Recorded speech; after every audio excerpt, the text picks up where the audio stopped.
हाँ जी, आपने मुझे इस लड़के की डिटेल भेजी है। जसकरण इसका नाम है। इसकी इस डिटेल के हिसाब से कुंडली बनी है मकर लगन की, राशि है कुंभ, और ये इसकी कुंडली यहाँ पे मैंने बना रखी है।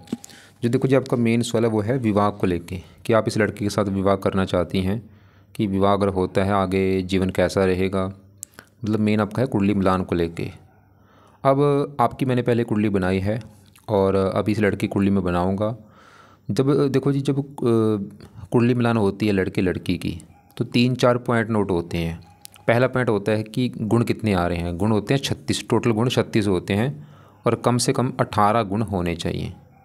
अगर 18 से कम गुण है तो विवाह नहीं करना चाहिए। तो आपके मैंने देखा है 36 में से 18 में कितने गुण आ रहे हैं। गुण आ रहे हैं 16, मतलब गुण कम आ रहे हैं। एक होता है कि नाड़ी दोष है या नहीं, वो भी मैंने देखा नाड़ी दोष भी आपकी कुंडली में बना हुआ है, ये भी अच्छी बात नहीं है। एक होता है कि मंगल दोष है या नहीं, तो मैंने देखा दोनों में मंगल दोष बना है, ये चलो ठीक है। अब सबसे जो मेन होता है वो है सातवां घर देखना, क्योंकि सातवां घर होता है पति पत्नी का घर। आपकी मैंने कुंडली में देखा था 7वें घर में केतु था, 7वें घर का मालक 8वें घर में था। मतलब आपकी कुंडली में मैंने देखा था विवाह में दिक्कतें आने के कई कारण थे। अब इस लड़के की कुंडली में हम 7वां घर देखेंगे कि इसका 7वां घर कैसा है। हम मान लो ये जो लड़का है 7वां घर है इसकी पत्नी का घर, कि पत्नी इसकी कैसी होगी, पत्नी का सुख है या नहीं, 7वां घर देखा जाएगा। एक तो ये देखना कि 7वें घर में कौन से ग्रह बैठे। देखो जी, 7वें घर में कोई ग्रह नहीं बैठा। और मेन होता है 7वें घर का मालक देखना। 7वें घर में नंबर लिखा है 4, 4 है कर्क राशि, मालक है चंद्रमा।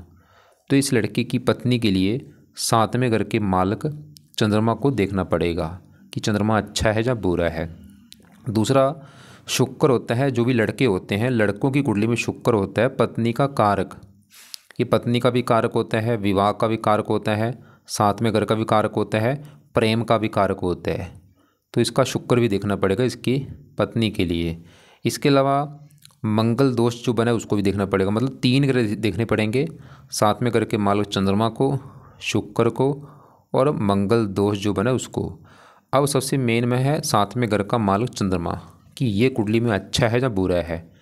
देखो जी, विवाह के लिए सबसे मैं फिर बोल दूँ मेन है 7वें घर का मालक देखना। अगर 7वें घर का मालक 6, 8, 12वें घर में होता है, विवाह में काफ़ी दिक्कतें आती हैं। या 7वें घर का मालक नीच का बैठा हो या राहु के साथ बैठा हो।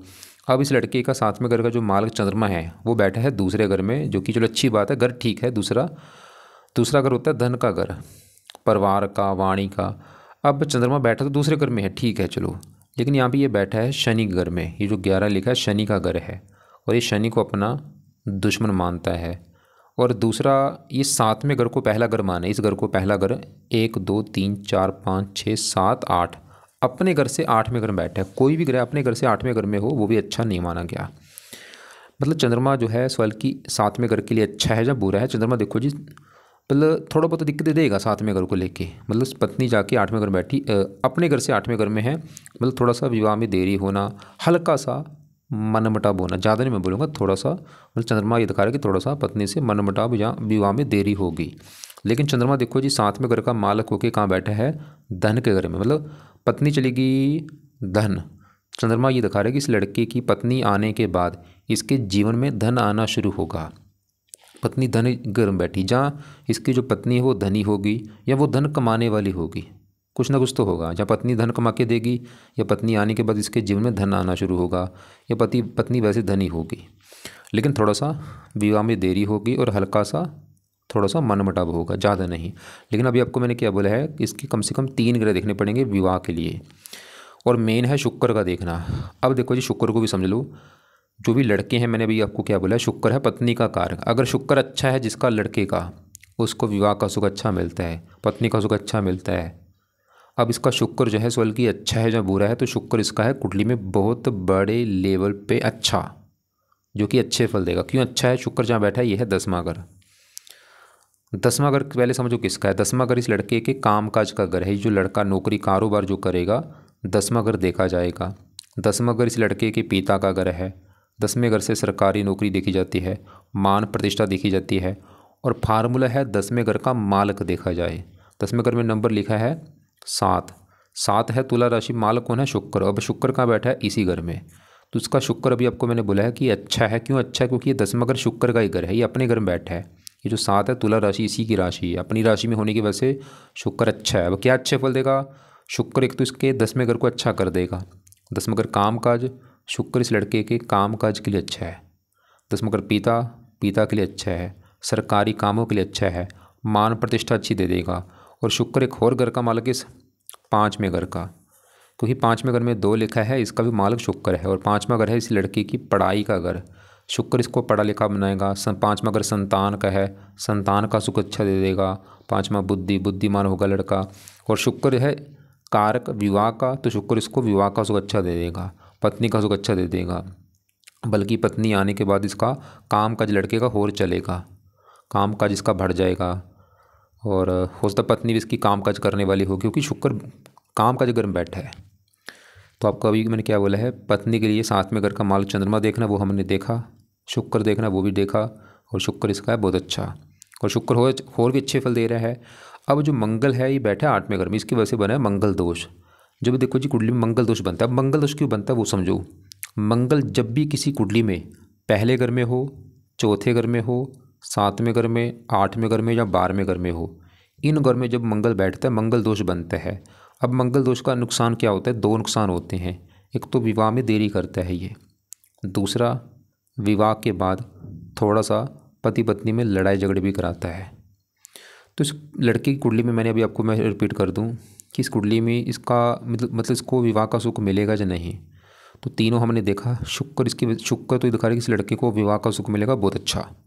पत्नी अच्छी होगी, पत्नी गुणी होगी, समझदार होगी, पत्नी काम काज करने वाली होगी, पत्नी आने के बाद इसका काम का चलेगा। और शुक्र का अच्छा ना काफ़ी ज़रूरी होता है। इसका शुक्र जो मुझे अच्छा लगा है, इसकी वजह से विवाह में कोई दिक्कत नहीं आएगी। बाकी चंद्रमा थोड़ा सा हल्का सा विवाह में देरी का कारण बनेगा और थोड़ा सा मनमुटाव कराएगा। लेकिन चंद्रमा ऐसा नहीं कि बुरा है, चंद्रमा ये भी दिखा रहा है कि पत्नी आने के बाद इस लड़के के जीवन में धन भी आना शुरू होगा। बाकी मंगल थोड़ा सा विवाह में देरी और हल्का सा मनमुटाव कराएगा। लेकिन मैंने आपको बोला था कि जहाँ तो देखो जी दोनों का मंगल दोष हो या दोनों का मंगल दोष ना हो।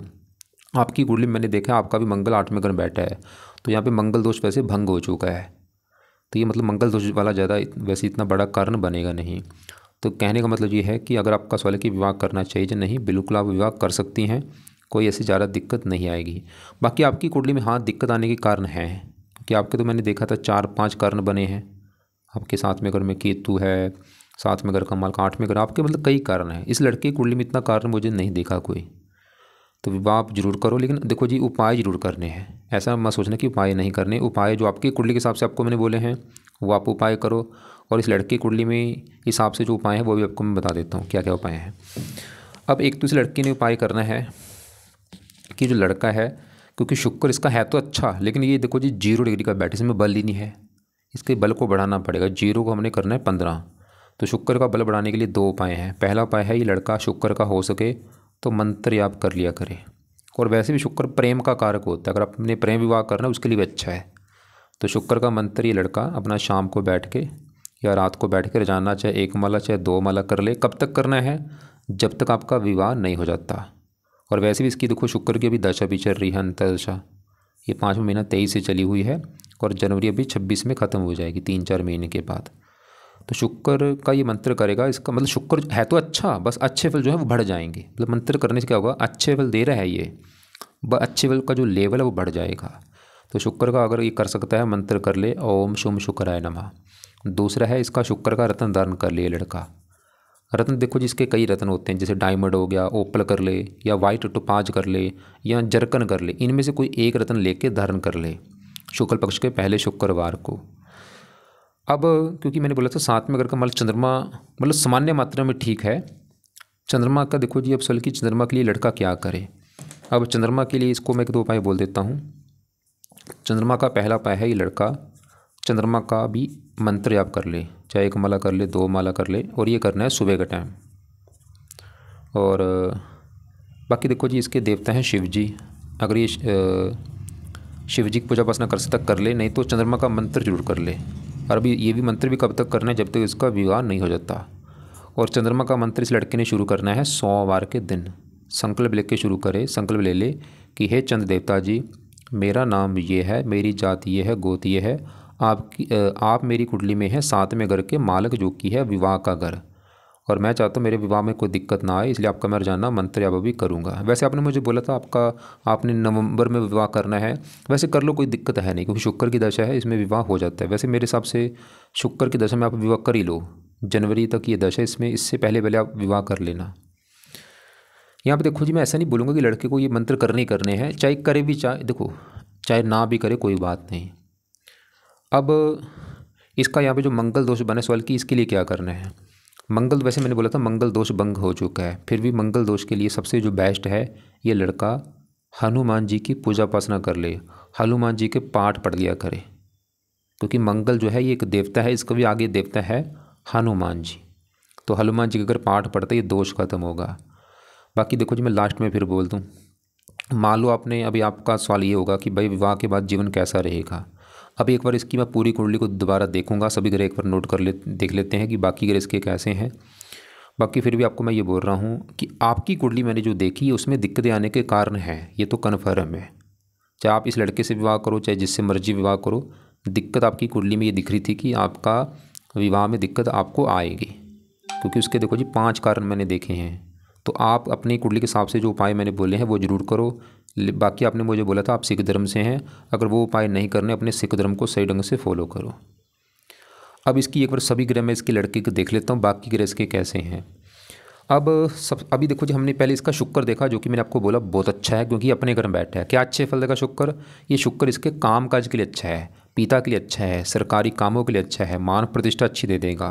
और शुक्र 5वें घर का मालक है, 5वें घर में जो 2 लिखा है मालक शुक्र, 5वां घर पढ़ाई, संतान, बुद्धि। शुक्र इस लड़के को संतान का सुख अच्छा दे देगा, ये लड़का पढ़ा लिखा होगा, बुद्धिमान होगा। और शुक्र जिन जो कारक है, पत्नी का कारक है, विवाह का कारक है, प्रेम का कारक, उनके लिए अच्छा है। बस आप इसको ये रतन बोल देना, अगर ये मंत्र नहीं कर सकता कोई बात नहीं, रतन तो वैसे ही धारण कर ही लेगा। चलो, अब ये तो होगी शुक्र की बात। अब इसके देखो जी, बढ़ते हैं आगे, यहाँ पे हम बात करते हैं यहाँ पे बुध और सूर्य की, और ये बैठे हैं इसके 11वें घर में। अब 11वां घर लड़के की कुंडली में है लाभ का घर, इसके जो काम काज से जो इसको लाभ होगा, 11वां घर, इनकम इसकी यहाँ से देखेंगे, बड़े भाई बहन, इच्छा पूर्ति।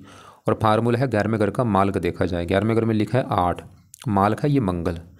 मंगल के बारे में बात करता हूँ कि मंगल अच्छा है या बुरा है। देखो जी, मंगल जो है, अगर तो ये लड़का जो इसकी जन्मभूमि है अगर वहीं पे रहता है फिर तो इसको दिक्कत देगा मंगल, लेकिन अगर ये लड़का जन्मभूमि से दूर जाता है फिर इसको दिक्कत नहीं देगा, क्योंकि मंगल 8वें घर बैठा है। 8वां घर विदेश का घर होता है, और मंगल एक तो इस घर का मालक है 4थे घर का, क्योंकि 4थे घर में 1 लिखा है मालक मंगल। और 4था घर है लड़की की माता, मकान, वाहन का घर। माता, मकान, वाहन, भूमि, जमीन, जायदाद, ये 4थे घर को देख के डिसाइड होगा। और 4थे घर का मालक मंगल है, जो कि बैठे 8वें घर में। मंगल इसको 4थे घर को लेकर दिक्कतें देगा, मतलब मंगल की वजह से इस लड़के को माता को लेकर दिक्कतें आ सकती हैं, कुछ ना कुछ, मकान को लेकर दिक्कत आना, वाहन को लेकर दिक्कत आना, भूमि संपत्ति को लेकर दिक्कतें आना, और खासकर मंगल की दशा में। बाकी मंगल ये दिखा रहा है कि ये लड़का 4था घर है, जन्मभूमि बैठी 8वें घर में, विदेश के घर में, कि ये लड़का विदेश में जाएगा, और इसको अगर वहाँ पे विदेश में जाता है फिर मंगल इसको वहाँ पे ये सुख दे देगा, मतलब विदेश में जाके इसको मकान का सुख मिल जाएगा, वाहन, भूमि, संपत्ति सभी सुख मिलेंगे विदेश में जाके। और मंगल को किस 11वें घर का भी मालक है, जहाँ पे 8 लिखा है, 11वां घर आमदनी, लाभ, विदेश में जाके इसको लाभ होगा, विदेश में जाके इसकी इनकम बढ़ेगी, इच्छाएँ पूरी होंगी। तो मंगल मैंने फिर बोल दूँ, जो इसकी जन्मभूमि है वहाँ पे अगर रहता है फिर तो ये दिक्कतें देगा, अगर घर से दूर जाता है विदेश में फिर इसको ये मंगल फ़ायदा देगा। अब देखो जी, इसके बढ़ते यहाँ पे राहु की। राहु भी इसका अच्छा है, क्योंकि जहाँ बैठा है 9वें घर में। 9वां घर होता है भाग्य घर, भाग्य इसका देखना कैसा होगा 9वां घर, और 9वें घर का हमने देखना है मालक। 9वें घर में लिखा है 6, कन्या राशि, मालक बुध। तो भाग्य देखने के लिए बुध को भी देखा जाएगा, और बुध के अलावा 9वें घर में राहु है तो राहु को भी। अब राहु 9वें घर में यहाँ पे जो 6 है, कन्या राशि, राहु की स्वय राशि, खुद की राशि में बैठा, अपनी राशि में बैठा है, तो राहु 9वें घर का अच्छा ही करेगा, लड़के को भाग्यशाली बनाएगा। और भी राहु अच्छे फल देगा, 3 दृष्टियाँ भी हैं। 5वीं पड़ेगी पहले घर के ऊपर, यहाँ पे मित्र राशि, लड़का काफ़ी मेहनती साहसी होगा। 9वीं पड़ेगी 5वें घर के ऊपर, यहाँ पे उच्च राशि है। 5वें घर का अच्छा कर देगा, लड़का पढ़ा लिखा होगा, बुद्धिमान होगा, संतान के लिए अच्छा है। तो इसके अब देखो जी, इसके वैसे काफ़ी ग्रह अच्छे हैं। राहु अपने घर में बैठा है, शुक्र अपने घर में बैठा है, और यहाँ पे गुरु वो भी अपने घर में बैठा है। गुरु बैठा है 12वें घर में। 12वें घर में देखो जो गुरु है, ये 12वें घर में जो 9 लिखा है गुरु का अपना ही घर है, तो गुरु यहाँ पे अच्छे फल। पार मगर ये भी विदेश सेटलमेंट का है, विदेश सेटलमेंट के काफ़ी योग हैं, विदेश में काफ़ी इसको फ़ायदा होगा। और अभी गुरु की देखो दशा भी चल रही है इसकी, क्योंकि जिसकी दशा होती है ग्रह वो होता है ज़्यादा एक्टिवेट। तो गुरु अपने घर में बैठा है, हंस योग बना है, कई योग बने हैं, कुलदीपक योग, केसरी योग, त्रिकवाक को स्वामी त्रिकोण में बैठा है, सरल नामक विपरीत राजयोग बना है। लेकिन गुरु ज़्यादा अच्छे फल देगा विदेश में जाने पर। अगर ये लड़का विदेश में जाता है फ़ायदा इसको ज़्यादा होगा। बाकी गुरु की दृष्टियाँ में 5वीं यहाँ चौथे घर के ऊपर मकान वाहन के लिए अच्छा है, 7वीं यहाँ पे, 8वीं यहाँ पे उम्र के लिए अच्छा है। अब इसके देखो जी यहाँ पे 11वें घर में बुध सूर्य में से सूर्य की बात करूँ, ये जो 8वां घर, इस घर में देखो 5 लिखा है, इसका मालिक सूर्य है। और 8वां घर होता है आयु का, आयु का मालिक सूर्य बैठा है लाभ के घर में, मतलब आयु लाभ, सूर्य से लड़के की उम्र लंबी कर देगा। साथ में जो बुध बैठा है भाग्यश होकर वहाँ बैठा है, भाग्यवंश इसको लाभ देगा, इनकम देगा। 5वें घर को देख रहा है, पढ़ाई बुद्धि। और यहाँ पे तीसरे घर में शनि केतु में, शनि की अगर बात करूँ, शनि भी इसका अच्छा है क्योंकि ये लग्नेश है, पूरी कुंडली का मालक है। यहाँ पे देखो आपको मैं सिर्फ शॉर्टकट में चीज़ें बता रहा हूँ, वैसे अगर ब्रीकी में जाएँ तो काफ़ी चीज़ें हैं, बस आपको मैं मोटे मोटे लेवल पे बता रहा हूँ। शनि क्या अच्छे फल देगा, शनि एक तो इस पहले घर का मालक है, जहाँ पे लिखा है 10 मालक शनि। पहला घर लड़के का शरीर स्वभाव कैसा होगा, रंग रूप कैसा होगा, शनि को देखा जाएगा। तीसरे घर में बैठा है शनि, ये दिखा रहा है कि लड़का काफ़ी मेहनती होगा। कोई तीसरा घर है मेहनत का, पराक्रम का, लड़का पराक्रमी होगा, हिम्मती होगा और अपनी मेहनत के बल पर ही आगे बढ़ेगा। भाग्य घर को देख रहा है, मेहनत करके अपना भाग्य चमकाएगा। और शनि दूसरे घर का मालक है धन का, दूसरे घर से धन देखा जाएगा। दूसरे घर में 11 लिखा है मालक शनि, मेहनत के बल पर ही लड़का धन कमाएगा। मतलब कुंडली ठीक है, ऐसी कोई दिक्कत मुझे नहीं देखी। अगर मतलब लड़की की कुंडली को देखा जाए कि भाई कुंडली कैसी है, लड़का कैसा है, तो देखो जी शरीर का मालिक शनि अच्छा है, धन का मालिक भी शनि है, शुक्र अच्छा है अपने घर में बैठा है, गुरु अच्छा अपने घर में बैठा है, राहु अपने घर में बैठा है, सूर्य मित्र राशि में बैठा है, बुध भी ठीक है। बस थोड़ा सा मंगल है, लेकिन मंगल मैंने बोला अगर ये घर से दूर जाएगा इसको फ़ायदा ज़्यादा होगा। इसके वैसे विदेश में जाने के काफ़ी योग हैं, गुरु भी इसके विदेश के योग लेकर बैठा है, राहु मंगल भी, और शनि भी 10वीं दृष्टि से 12वें घर को देख रहा है। और लेकिन अब इसकी कुंडली के हिसाब से जो उपाय, एक बार मैं दोबारा रिपीट कर दूँ कि कुंडली के हिसाब से इसको क्या क्या उपाय करने चाहिए। एक तो देखो जी, क्योंकि उपाय होते हैं हमारे सवाल के हिसाब से भी, जैसे आपने सवाल बोला था विवाह को लेकर, आपने मेन सवाल वही कवर बोला है।